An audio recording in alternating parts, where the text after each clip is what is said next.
ফুটবলের সব খবরাখবর সবার আগে পেতে এখনই সাবস্ক্রাইব করুন এবং বেল বাটনে প্রেস করুন। আবারও জ্বলে উঠেছেন গ্যাব্রিয়েল জেসুস। ব্রাজিলিয়ান এই তরুণ ফরওয়ার্ডের জোড়া গোলে উলভারহ্যাম্পটনকে হারিয়েছে ম্যানচেস্টার সিটি।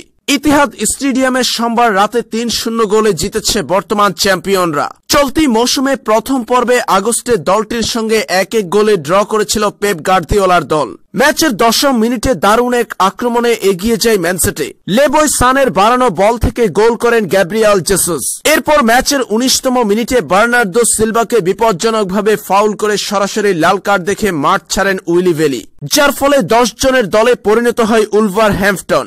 আর সেই সুযোগে তাদের উপরে চাপ আরো বাড়িয়ে দেয় ম্যান সিটি। ম্যাচের ৩৯তম মিনিটে ম্যান সিটি ব্যবধান দ্বিগুণ করে। রহিম স্টার্লিং ফাউলের শিকার হলে পেনাল্টি পায় তারা। সফল স্পট কিক থেকে দলের স্কোর লাইন ২-০ করেছেন গ্যাব্রিয়েল জেসুস।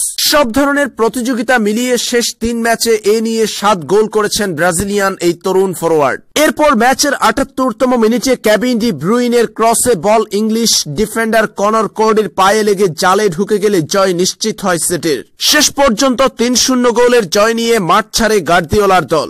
২২ ম্যাচে ১৭ জয়, ২ ড্রয়ে দ্বিতীয় স্থানে থাকা ম্যান সিটির পয়েন্ট ৫৩।